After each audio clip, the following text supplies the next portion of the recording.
Welcome back to another explainer where we take complex, fascinating science and break it down visually. Right, let's jump straight into this detailed look at the cell cycle. If you've ever wondered how a single cell manages to build an entire organism, or for that matter, how a simple lab test reveals the inner workings of our biology, well, you're absolutely in the right place. We're going to decode the cell cycle in detail, looking exactly at how it's operating inside your body right this very second. Here's our roadmap for today. We'll start with the phases of the cell cycle, then move right into lab tracking with fluorescent dyes.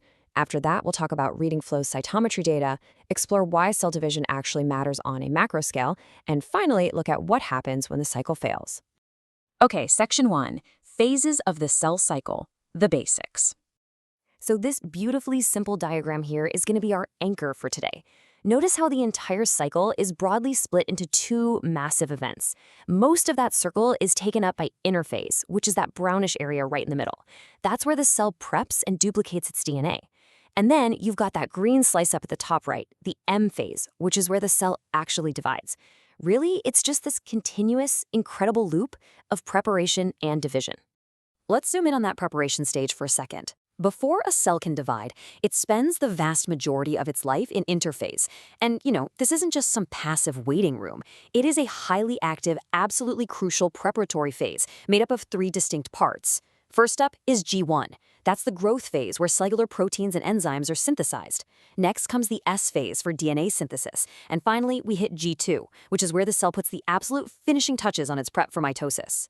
Now, what's really fascinating here is the S phase, which you can see on the bottom left in red. This is the exact moment the DNA content actually doubles. But here's the really cool part. This synthesis happens incredibly fast. And why is that?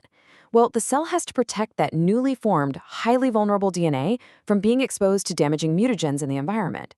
So it literally rushes through the replication to minimize the risk. It's basically an evolutionary safety mechanism built right into the cycle. How wild is that? All right, so once that G2 growth phase finishes prepping all those cellular factors, bam, we hit the M phase, mitosis. Check out these microscopic cross-sections. You can literally see the cell meticulously separating its double DNA equally into two brand new daughter cells. The chromosomes line up, they pull apart. It's this perfectly choreographed biological dance, entirely designed to divide the DNA content so every new cell gets exactly what it needs to function. But here's the thing. Not all cells just keep looping endlessly. Some actually exit the cycle altogether. After the G1 phase, certain cells hop off the track and enter what's called the G0 phase. This is a resting or quiescent state. So senescent, non-proliferative, or fully differentiated cells, think of your neurons, for example, they can just hang out in this phase for a really long time, sometimes indefinitely, without dividing. Fast-growing cells completely skip this, but for a lot of our highly specialized cells, G0 is their permanent home. Moving on to Section 2, Lab Tracking with Fluorescent Dyes, Tracking Cell Phases. Enter propidium iodide, or PI. You can see its chemical structure right here. Honestly, think of PI as a tiny cellular detective. It has this very specific, unique property. It cannot enter live, healthy cells. No way. However, it easily permeates the membranes of dead or dying cells. And once it gets inside there, it binds specifically to their DNA. Then, when researchers hit it with certain wavelengths of light, it glows red. And that red glow reveals exactly how much DNA is packed inside that cell. Let's walk through this step-by-step procedure to see how scientists actually pull this off in the lab. First, they seed and treat the cells, collecting them using a centrifuge. Now, step 2 is absolutely critical. They fix, or basically freeze, the cells in time using 70% ice-cold ethanol for a few hours. Then, in step 3, they do something really clever. They use an enzyme called RNase A to completely degrade any RNA in the sample. This guarantees that when they finally add the PI dye in step 4, it only binds to the DNA they actually want to measure and completely ignores the RNA. As you might guess, pulling off this protocol requires some pretty strict precautions to get accurate data. For instance, if you let your petri dish get way too crowded, like reaching 90 to 100% confluency, the vast majority of those cells are just going to stall out in the G1 phase, and that completely ruins the accuracy of your cell cycle distribution data. Also, you've got to run the PI-labeled cells in a clean PBS buffer, not their regular culture media, or you're going to end up with a bunch of unwanted background fluorescence. And finally, be gentle. Excessive pipetting when you're scraping the cells can damage them before the experiment even begins. Okay, section 3, reading flow cytometry data, reading the results. So by hitting those stained cells with an excitation wavelength of about 488 nanometers, this machine, called a flow cytometer, records thousands of rapid-fire events. Typically, researchers are collecting data for at least 10,000 individual cells.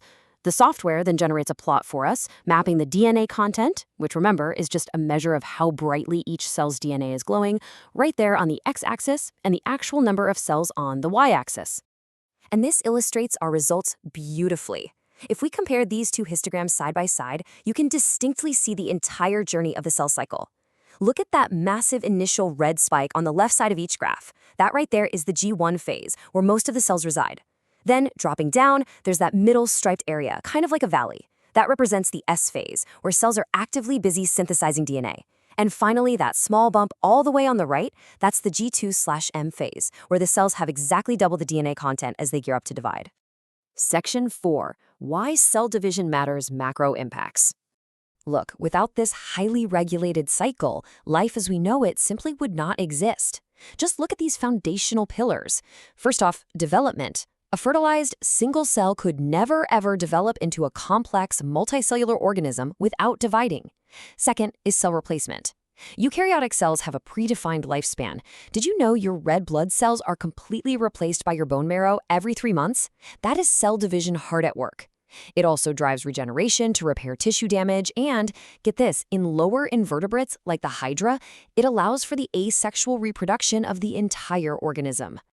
Which brings us to section 5, when the cycle fails, loss of control. I want you to really stop and think about this question for a second. What if any of these highly choreographed events goes wrong? Seriously, what happens when the cellular breaks fail, and a cell just completely ignores those vital signals to enter that resting G0 phase we talked about earlier?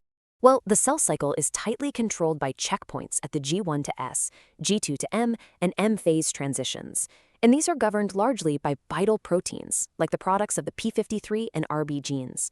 When these critical checkpoints dysregulate or just fail entirely, the cells lose their control mechanisms. They don't stop, they multiply infinitely, sucking up nutrition without actually performing their designated cellular functions, which results in these useless cell masses we know as tumors. This is the exact mechanism behind devastating conditions like retinoblastoma. We're going to leave you today with this perfectly phrased title from a 1996 Science article by Stephen J. Elledge. Cell Cycle Checkpoints, Preventing an Identity Crisis. It is such a powerful reminder that these microscopic checkpoints are, quite literally, the only thing standing between healthy regulated growth and total biological chaos. So the next time you look at a simple growing plant, or even just a healing cut on your hand, ask yourself, what microscopic checkpoints are firing perfectly inside your cells right this very second to maintain your biological identity?